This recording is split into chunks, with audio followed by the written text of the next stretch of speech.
Je t'explique comment gagner de l'argent tout en étant au collège, au lycée ou à l'université. Alors assieds-toi, prends ton cahier et prends des notes. Écoute-moi sérieusement.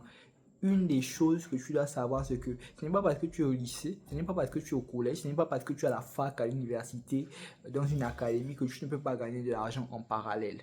Il y a mon prof de gestion des ressources humaines. Quand il était à l'université, il payait les études de sa femme. Il s'est marié.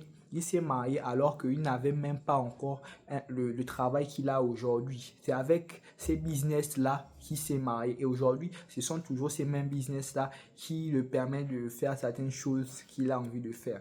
Tu dois savoir une chose. Premier point, tu dois apprendre à parler l'anglais.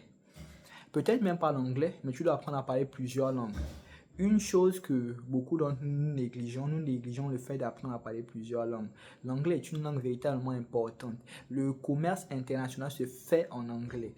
Tu sais, il y a mon prof d'anglais qui, il est parti traduire une réunion. Bon, c'est mon ancien prof d'anglais. Il est parti traduire une réunion pendant 30 minutes. Et il a eu 800 000 francs CFA. 800 000 francs CFA, c'est à peu près 1200 et quelques euros pour avoir traduit une conversation, pour avoir traduit une réunion entre des anglophones et des francophones. Juste pour ça, il a eu 800 000 francs CFA. Donc, tu dois savoir une chose. Tu dois apprendre à parler anglais.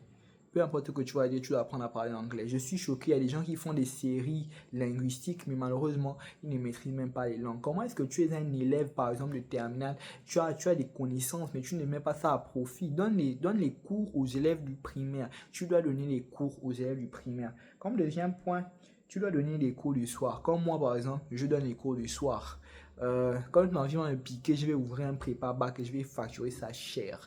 Tu dois donner les cours du soir. Tu peux donner les cours de maths, les cours de français, les cours de physique. Comme moi, par exemple, je suis très doué en philosophie. Je peux donner les cours dans n'importe quelle matière. Même aux élèves de terminale, je peux donner les cours. Même aux élèves de l'université, je peux donner les cours. Mais l'université, bon, ce sera compliqué. Évite les erreurs des débutants.